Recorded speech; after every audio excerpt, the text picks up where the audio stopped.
Buenos días a todos, mi nombre es María Isabel Antelo y junto a mi compañera Raiza Puma les presentaremos este trabajo de investigación de la materia Prácticas Preprofesionales de la Facultad de Ciencias del Hábitat, Diseño y Arte de la Universidad Autónoma Gabriel René Moreno.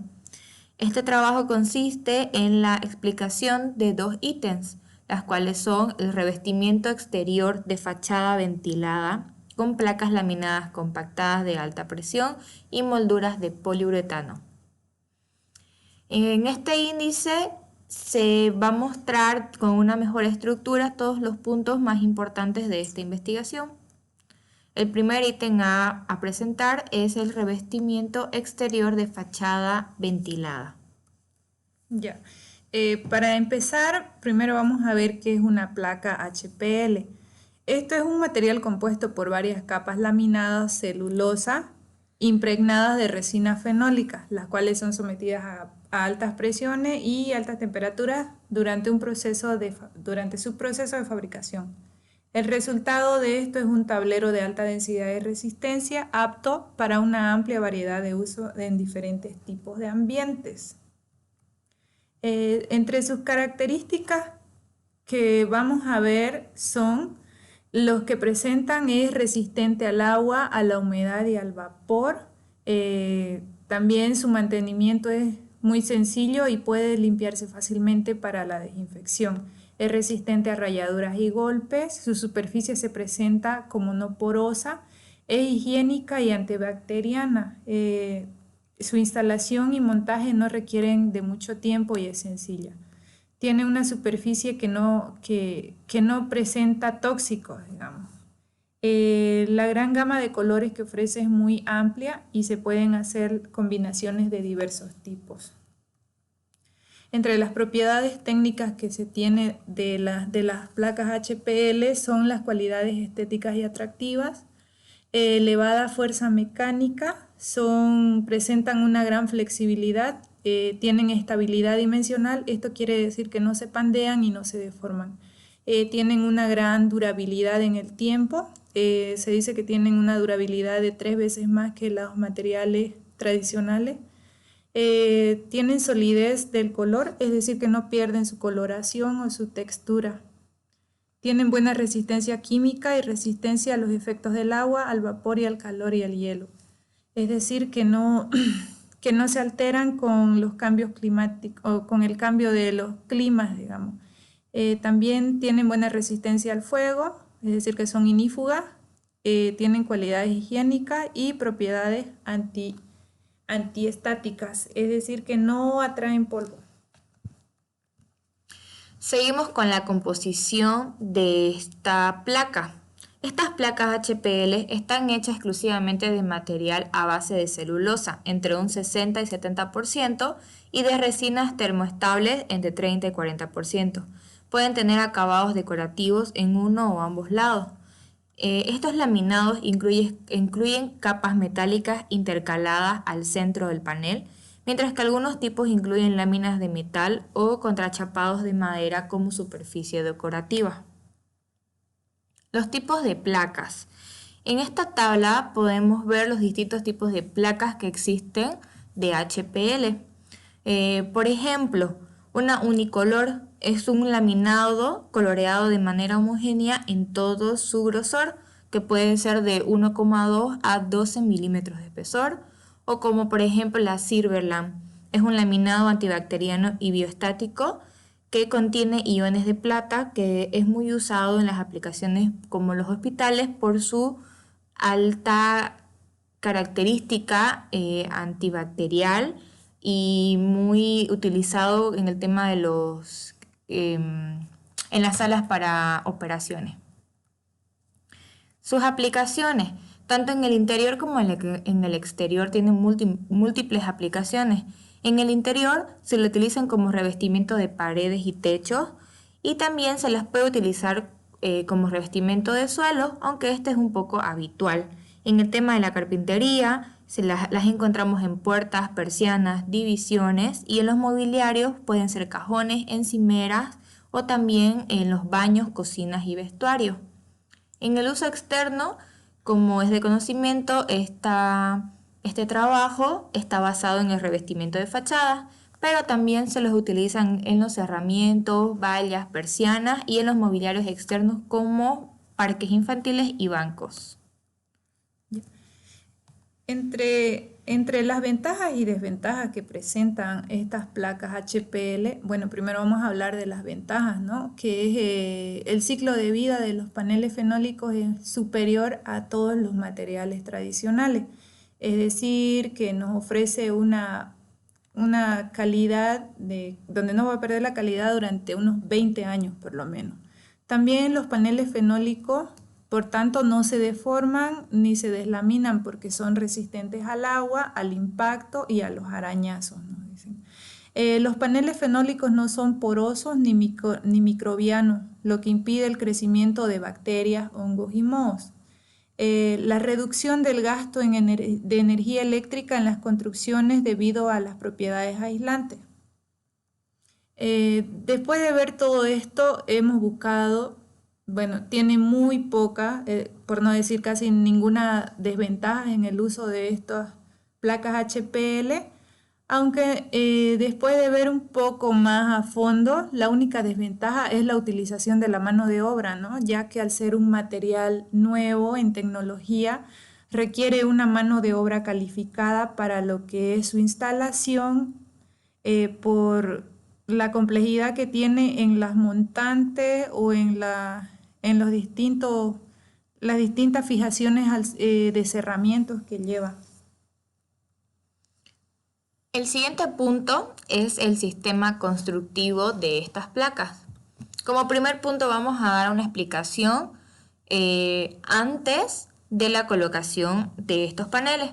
Primero, ¿qué se hace? Es el replanteo de la superficie. En este caso se va a replantear la fachada comprobando la planicidad del soporte para verificar un buen anclaje. Los ejes de los montantes verticales se van a colocar a una distancia conforme al proyecto y justificado por el cálculo. Las características del muro en resistencia, desplome y planicidad tienen que cumplir las condiciones fijadas por las normas en la aplicación de este tipo de placas.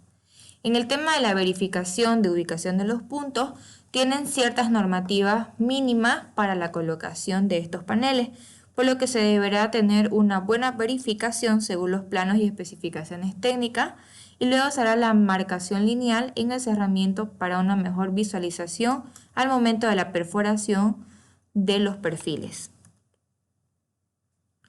Ahora, durante la colocación se hace el anclaje de la subestructura. Estos son llamados también rastreles que componen la subestructura y que deberán instalarse de forma vertical. Estos rastreles van ubicados en el cerramiento y están fijados con materiales especiales para un mejor soporte. Esta subestructura debe estar dimensionada según la carga del viento de la zona en la que va a estar colocada esta estructura, de acuerdo a los requerimientos estáticos. Hay que tener en cuenta también el tema del desplome de la fachada, el sistema de fijación elegido y el espesor y dimensiones del panel que se va a colocar. En el tema del rastrel, este rastrel se fija a los ángulos mediante tornillos autotaladrantes de acero inoxidable y la distancia máxima recomendada es de 1 metro entre ellos y se coloca al mismo nivel en el punto fijo. Estas subestructuras de metal cambian su dimensión al producirse cambios de temperatura, por lo que hay que tener en cuenta al momento del montaje, ya que para que haya un espacio de expansión suficiente al momento de que se den estos cambios de temperatura. Antes del montaje del sistema, deberán realizarse pruebas de arrancamiento según el plan de control de la obra para comprobar que la colocación y el tema del anclaje tenga una estabilidad y capacidad del soporte de estas placas. Este sistema de fijación deberá prever la dilatación de las placas y definirse de acuerdo a las cargas de viento, las distancias máximas entre puntos de fijación de las placas, el formato y dimensiones de las placas y las juntas de dilatación del edificio y del componente que se va a colocar. Este sistema tiene una cámara de aire ventilada. La existencia de una cámara continua de aire es entre 3 a 10 centímetros lo que se deja de espacio entre las placas y el cerramiento para que de forma natural este espacio sea ventilada de manera ascendente detrás del revestimiento. El área total de toda la abertura de ventilación tiene que ser como mínimo de 1,20 m por cada 10 metros cuadrados de fachada, repartida al 50% entre la parte superior y la inferior. A estos efectos podrán contabilizarse las juntas de las placas, ya que éstas tienen que estar abiertas para una mejor ventilación y así asegurar que tenga un mejor arranque en la parte inferior del revestimiento. Las juntas de dilatación tienen que estar entre los paneles de 6 a 8 centímetros. Esto permite que los paneles tengan una libertad necesaria de movimiento por dilatación y contracción que es causada por los desplazamientos del material como consecuencia de cambios de temperatura y humedad. El sistema de instalación se caracteriza por la fijación de los paneles mediante tornillos o remaches vistos. Estos tornillos y remaches son metálicos y pueden pedirse lacados del mismo color del panel para que estos no se puedan ver al momento del colocado. La distancia entre estos tornillos o remaches, tanto en lo horizontal como en lo vertical, tienen que estar en la misma línea dependiendo del espesor del panel. Para instalar los paneles utilizando este sistema hay que pretaladrar los paneles tal y como se indica a continuación. Se encuentran dos puntos, uno que es el fijo y el otro es el flotante. Ambos tienen que estar a 6 milímetros de cada lado del panel para evitar fisuras o rompimiento de estas placas.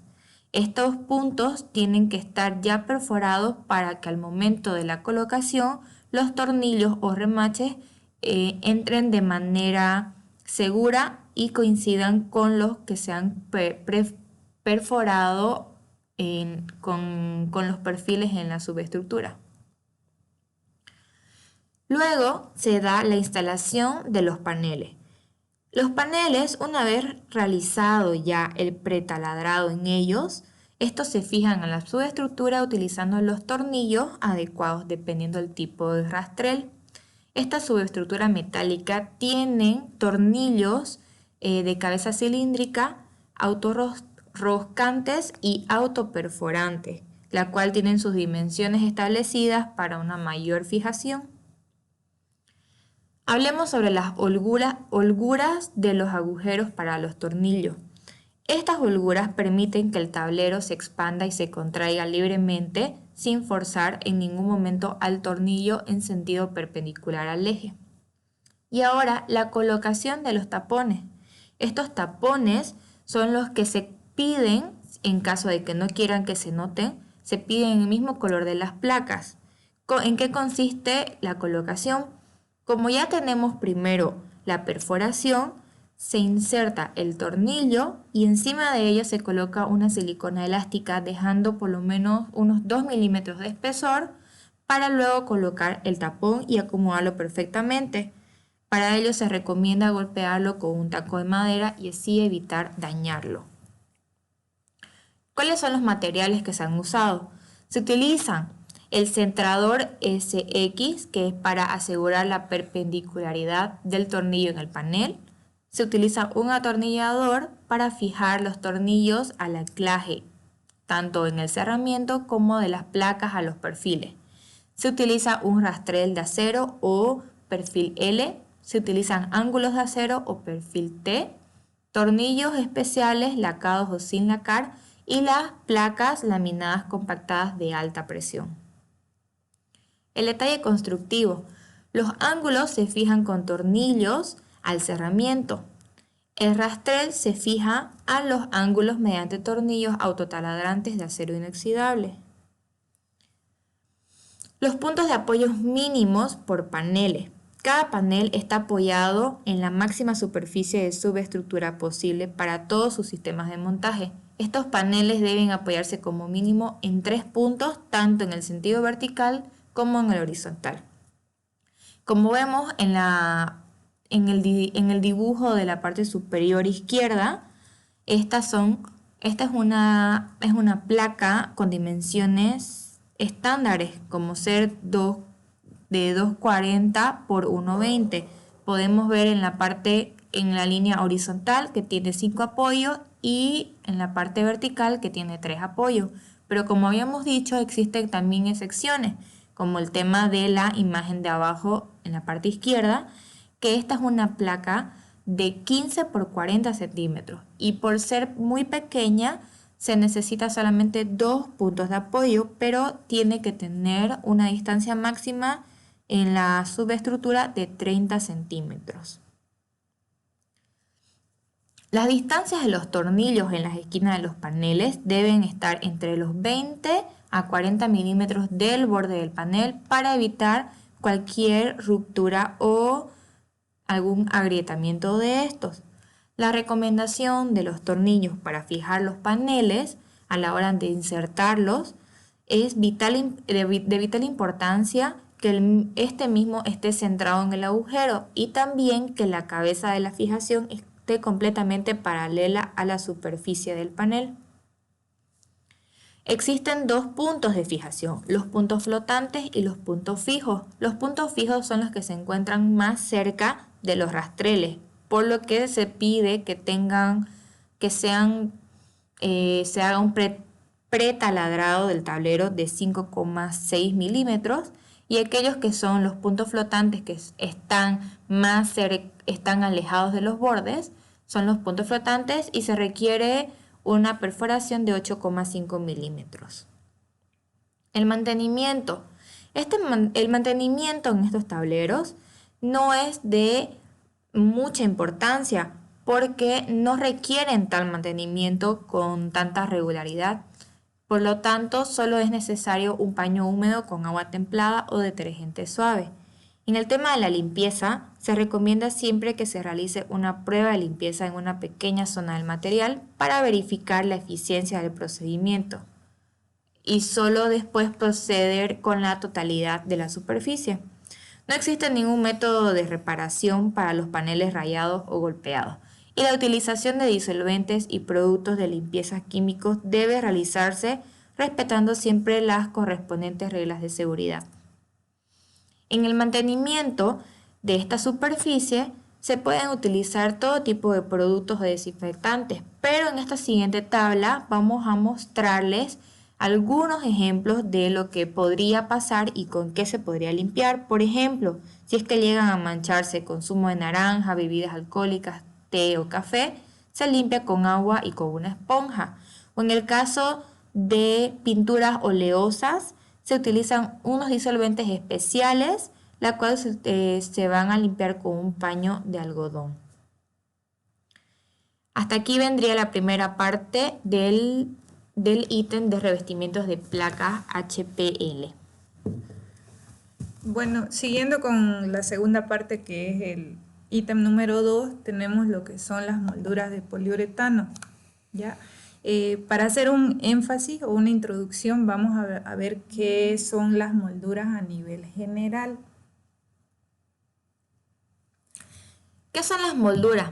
Hay una gran variedad de perfiles decorativos y cada una tiene una función. Esto permite un amplio abanico de diseños, tamaños y formas para adaptarse a casi cualquier espacio y estilo. La moldura es un elemento que mantiene un perfil similar en todo su trazado. Es un componente decorativo en relieve. Se utiliza en obras artísticas, entre las que destacan los trabajos de carpintería, y de otra forma ocasional se le da a la arquitectura. Además de su función estética, las molduras sirven para escoger cables, simular imperfecciones, marcas transitorias de texturas en las paredes, delimitar ambientes, apoyar la iluminación para proteger los encuentros entre los muros, muebles, puertas y ventanas. ¿Qué materiales son los más comunes para las molduras innovadoras? El poliuretano, el yeso y la madera son algunos de estos materiales, los cuales son usados de manera habitual para estas molduras, pero no son del todo intercambiables cuando se trata del precio, calidad y facilidad de instalación. La madera como la caoba o el roble, es un material muy utilizado por su gran apariencia estética. También es característica por su resistencia ante posibles grietas. Es un producto más costoso de fabricar que otras alternativas. En el caso del yeso, este es un material utilizado, muy utilizado, aunque su demanda es cada vez menor. La utilización de este material es muy compleja por el tema del peso, la poca estabilidad ambiental frente a la humedad y mayor corte de instalación. Y el poliuretano es un material muy similar en aspecto al yeso, pero más suave. Consigue una excelente calidad de acabado, un montaje rápido, con muy poca obra y sin polvo. Es completamente estable frente a la humedad y puede utilizarse en exterior. Su gran ventaja es la rapidez y la versatilidad de aplicación. Entre las propiedades que presentan las molduras de poliuretano, tenemos lo que son la resistencia al impacto, la resistencia a la exposición solar, la impermeabilidad ante la humedad, la facilidad de instalación que tiene, permanece inalterable durante muchos años y en general presenta una gran resistencia a los cambios bruscos de temperatura a los cuales estamos acostumbrados acá en la ciudad de Santa Cruz. Entre las características que presenta también, bueno, las más comunes de sus características son que la instalación es sencilla, puesto que las molduras de poliuretano se cortan con facilidad. Además, basta pegarlas con un adhesivo. En esta parte nos referimos que se pegan solamente con adhesivo las que son más sencillas, es decir, las más lisas, porque tenemos otras que más adelante vamos a explicar, que las cuales sí o sí necesitan de pernos o tornillos para ser sujetadas, ¿no? Por el peso y un poco más de complejidad de acuerdo a su uso. Bueno, estas que solo necesitan ser pegadas con adhesivo, por lo que no hace falta atornillarlas, dice. Eso sí, al ser un material duro, exige cierta precaución a la hora de manipularla. Por otro lado, su alta adherencia permite instalarlo sobre cualquier material. Las molduras de poliuretano tienen una superficie lisa, por lo tanto pueden pintarse y laminarse. Después del barnizado, su superficie se puede lavar sin preocuparse por la destrucción del material. Además, de las características que tiene es la capacidad de pegarlos a varias juntas y superficies sobresalientes. Otra de sus características es que por su flexibilidad se pueden adaptar las molduras de poliuretano a muros lisos y curvos. Posibilitan además el encuentro entre distintas superficies, adaptándose a la forma de estas, lo cual no sería tan fácil hacerlo con las molduras de yeso o de madera. Gracias a la fácil trabajabilidad que tienen las molduras de poliuretano, se puede imitar cualquier estilo artístico y forma, algo que le otorga un alto valor en la decoración de interiores, brindando un aspecto más elegante, prolijo y limpio. En el siguiente punto vamos a ver un poco de la composición. Bueno, esto ya es una parte, es algo más científico, pero vamos a hablarle un poquito. Las molduras de poliuretano o el poliuretano se fabrica a partir de una reacción química de isocianato y alcoholes polídricos, ¿no?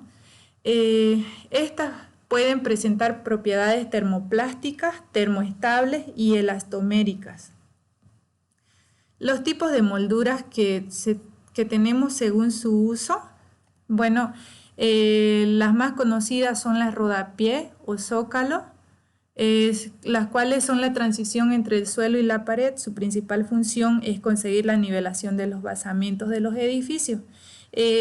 Podemos encontrar zócalos de hasta 20 centímetros de altura. También sirven para esconder cables, instalaciones eléctricas, instalaciones sanitarias y disimular imperfecciones.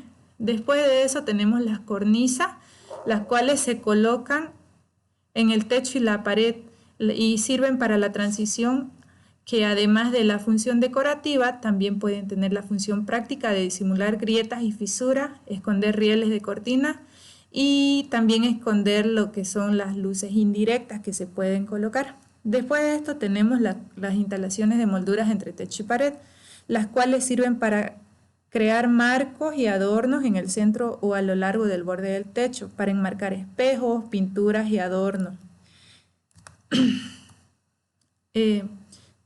¿Cómo más podemos usar las molduras? Aquí podemos realizar, por ejemplo, la combinación de cornisa y rosetón. Eso se hace en los pisos clásicos donde podemos encontrar la combinación de ambos elementos en zonas como comedor y dormitorio. También podemos encontrarlos como rosetones, los cuales son ornamentos que dan vida al techo y rompen con la superficie de los techos grandes. También tenemos las arrimaderas o arrimaderos, que son los paneles de pared que suelen asociarse en las casas de campo acogedoras y cálidas. También se pueden conseguir mucho más, además del ambiente acogedor que crean.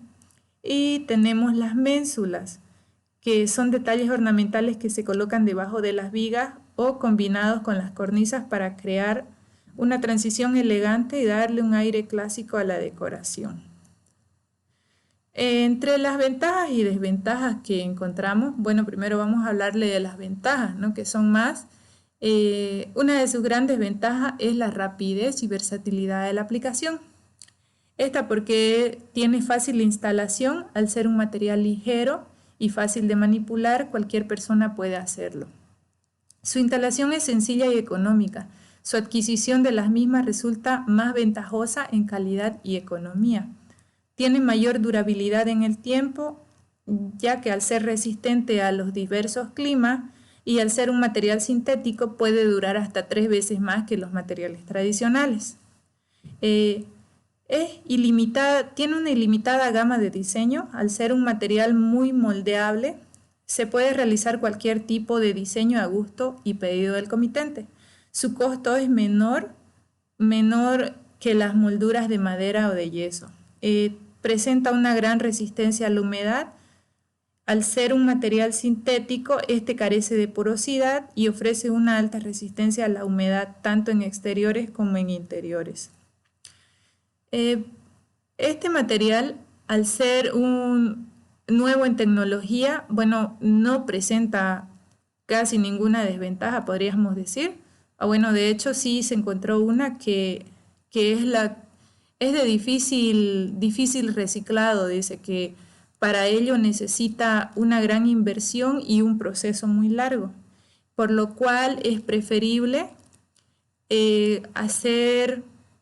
juntarlo y, bueno, almacenarlo, ¿no? Es la única forma, buscando la manera de que no se contamine. En el sistema constructivo, bueno, vamos a presentar un antes, un durante y un después de lo que es la instalación de las molduras de poliuretano. En el antes, lo primero que tenemos que hacer es la preparación de la superficie. El primer paso, que consiste en saber la cantidad exacta de material que vamos a necesitar para una determinada superficie o habitación, teniendo en cuenta todos los ángulos y las salientes de este. Después de eso tenemos el saneamiento, que es imprescindible que la superficie esté completamente limpia antes de empezar el trabajo de colocado de las molduras. Para esto tenemos que lijar la superficie en la que irá colocada la moldura. Después de esto podemos retirar el polvo con una esponja o un trapo.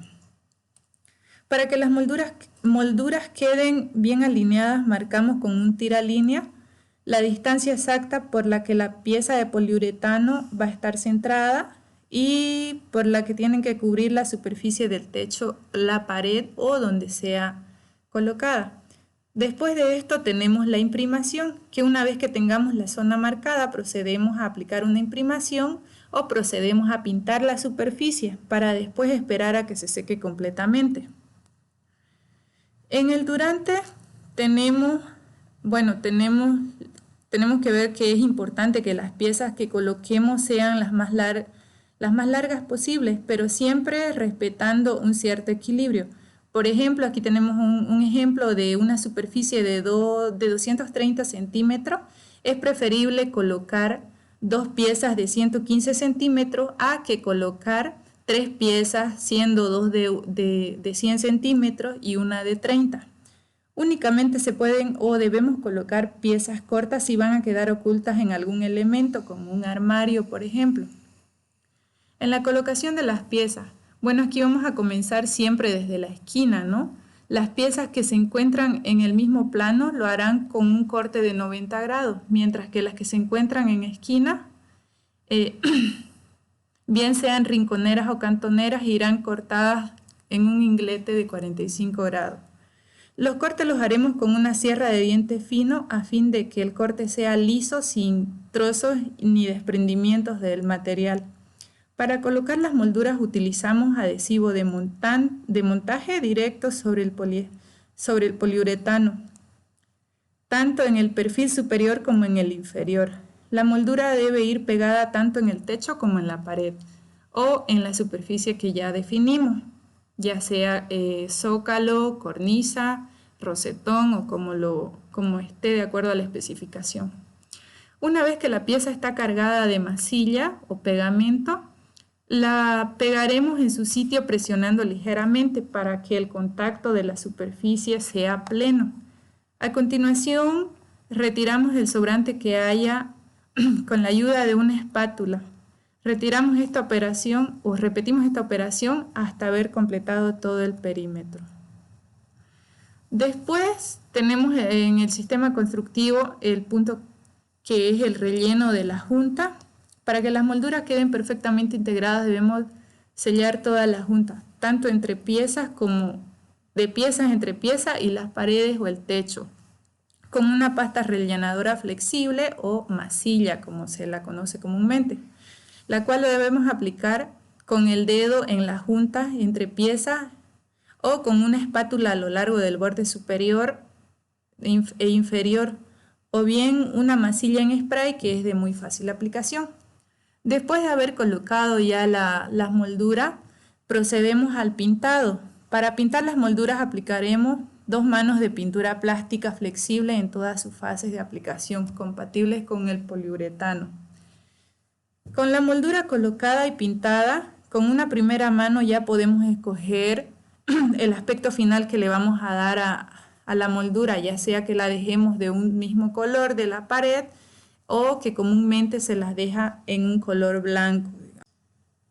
En los materiales, en los materiales que se utiliza para lo que es el colocado de las molduras de poliuretano, lo que tenemos que hacer, de acuerdo a las alturas, necesitamos andamio, por si se van a utilizar o se van a instalar cornisas o rosetones. También necesitamos un EPP para el personal que está encargado de la ejecución de este ítem, que cuenten con casco, con arnés, con guantes, con los debidos lentes antiparra para evitar de que le entren partículas a los ojos. Necesitan llevar mascarilla. También se necesita sierra, una caja de inglete para los ángulos para los cortes en ángulos de las piezas. Necesitamos pegamento, ya sea silicona, pasta rellenadora flexible, masilla o resanador. Las molduras, obviamente, un flexómetro y un tiralíneas. En el mantenimiento, actualmente es la tecnología más puntera en moldura. No necesita mantenimiento y es muy flexible, ofreciendo multitud de soluciones técnicas posibles. En definitiva, una nueva generación de molduras totalmente, ¿cómo podríamos decir? Independiente. Y esto sería todo el desarrollo de la investigación que realizamos de los 2 ítems, ¿no? Espero que pueda servirle a alguien y muchas gracias.